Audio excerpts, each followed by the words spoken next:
And now to Eddie Aruza, and why there's already talk about the next race for governor. Eddie. Well, Phil, short of being recalled, impeached, or forced to resign, Governor Blagojevich will be in office at least until January of 2011, which of course is still a ways off. But with widespread dissatisfaction over the governor's job performance, some pundits and potential candidates are already looking ahead to the next campaign. Former gubernatorial candidate Paul Vallis was thought to have been testing the waters when he paid a visit to Chicago in April. He's currently the head of the New Orleans school system. And Illinois Attorney General Lisa Madigan is considered a top contender for governor, unless she has other goals in mind. But Governor Blagojevich is less than a year and a half into his second term. Is this really the time to start thinking about the next gubernatorial race? Well, here to tell us their thoughts tonight are Eric Zorn, columnist for the Chicago Tribune, Fran Eaton, editor of the conservative blog Illinois Review and a contributor to the Southtown Star, and Josh Kalven, editor of the progressive blog Progress Illinois. Welcome to Chicago tonight. Eric Zorn, you were unequivocal and very clear in your blog today that you think Lisa Madigan should announce now and not wait any longer. Tell us why. Well, I think that first of all, she is the most popular politician in Illinois, and what she risks, what anyone risks by waiting, is that there's going to be a multi-candidate field in the Democratic primary in early 2010, which could fragment the opposition and possibly lead the way to Governor Blagojevich being reelected, which is something that I'm very much opposed to. And so I feel like she is the category killer. I believe if she were to announce, with her record in office, her popularity with voters, and her connections, obviously, with her father, Mike Madigan, the Speaker of the House, that she could basically have a one-on-one against Blagojevich. That's one reason. The other reason is that Blagojevich has already started to fundraise, and he's a very good fundraiser. Whatever else you might say about him, he's very good at raising money, and the way that he won re-election last time was he spent his opponents into the ground. So she could put a stop to that, or put a choke on that, and get on even footing with him on that way. Our friend Rich Miller, who writes the Capitol Facts blog, responded to your blog citing 7 reasons that he can think of that Lisa Madigan shouldn't and wouldn't announce now. Among them is that Governor Blagojevich's fundraising has already been hampered by not only the ongoing investigation but the Resco trial, that Madigan personally told him that she would not announce before the presidential election, and that the Madigans are traditionally a very cautious family, that they wouldn't go into this unless they were very sure about a lot of factors. What do you think about that? Well, I think that they probably will wait, and I'm not sure that that's a smart idea, because I know that there are some of these other people we're talking about, Paul Vallis, some other names in the hopper, Dan Hines in this Democratic primary field, Alexi Giannoulis, Patrick Quinn, the lieutenant governor. A lot of people are looking around. A lot of people are probably going to start thinking about getting in, and once everyone's in, it's very hard for people then to stand down. And I think if she waits too long, then she's going to find herself in this scrum that she doesn't want to be in. Fran Eaton, is this the time to start talking about the gubernatorial race and candidates announcing that they're running?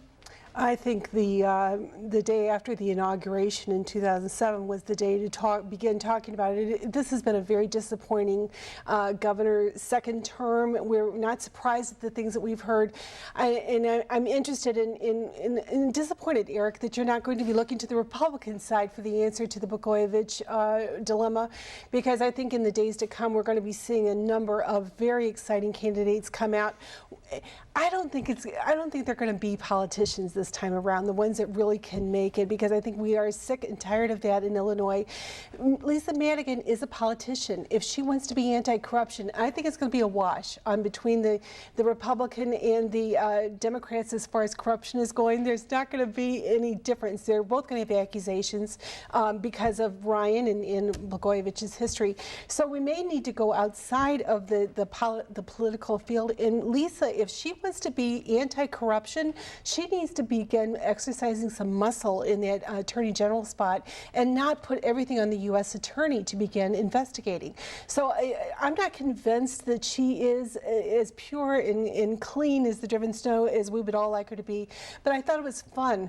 I thought it was fun that Eric started the conversation today, and I think we're going to have great Republican candidates. Josh Kalven, do you believe that disappointed individuals like Eric Zorn, and Republicans like Fran Eaton are just chomping at the bit to get the race started because of the many problems that the governor has had.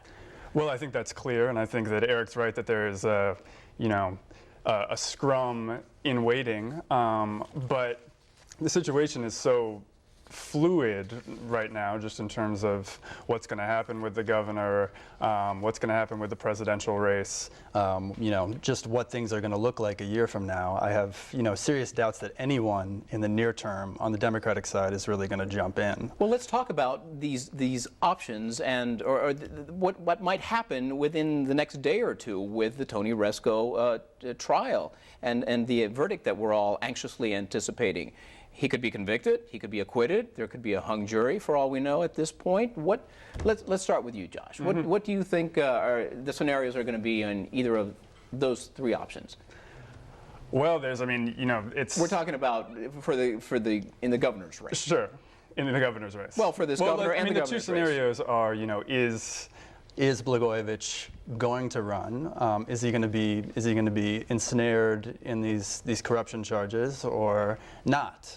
It's a long ways away. There is a possibility that this isn't going to touch him, and if that's the case, there's a long time between here and Election Day in which he could rehabilitate his image, his numbers in this state. If I were him, I would start right away, because the Auditor General came out yesterday with all of the finaglings that have been going on with contracts and all of the, who knows who's qualified for this. Somehow it appears that those that contribute happen to get some contracts, isn't it? I mean, that's just a coincidence, I'm sure, at this point.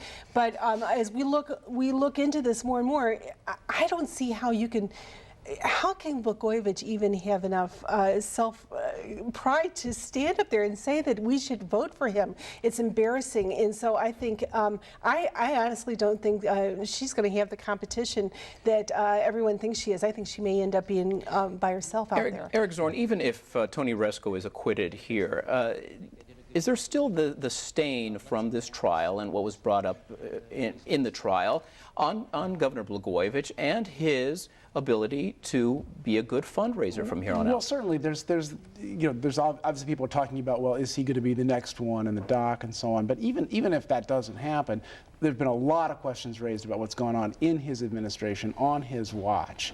And Fran is right in the way that at some point you reach a critical mass of all this talk, and people are become increasingly unhappy with the governor, as his poll ratings show that, and the polls that show that people would like us to look into impeachment show that as well. So he is a wounded candidate at this point, and I also agree with Fran that it's quite possible that he decides not to run. Maybe if Barack Obama wins the presidency, Blagojevich then is allowed to appoint the next senator. Maybe he'll appoint himself. Well, we'll talk about those scenarios in a second, but Fran, you seem to have some ideas of ideal Republican candidates. Give us some names. Ideal. Actually, I'm interested in hitting all the wrestling match places throughout, because I think that's what happened in Minnesota to solve the problem. We have to think outside the box. We're looking at. Well, I think Jesse is available if you need him. I know, but I think he has to live in Illinois. I just can't see him with the state. But I think journalists and I think actors. There's been actors that have been elected governor. I don't know. We might be surprised. Phil, is he available? Because we need to have somebody outside of the political realm. That, I really believe, will be the answer. There's always Mike Ditka. Yes, you did think about Mike Ditka. I mean, honestly, Fran, when you say that, I mean, it reminds me really how weak the Republican bench is, and I think you'd admit that. I mean, when they tried, remember a couple of years ago when they had to find a pinch hitter for Jack Ryan.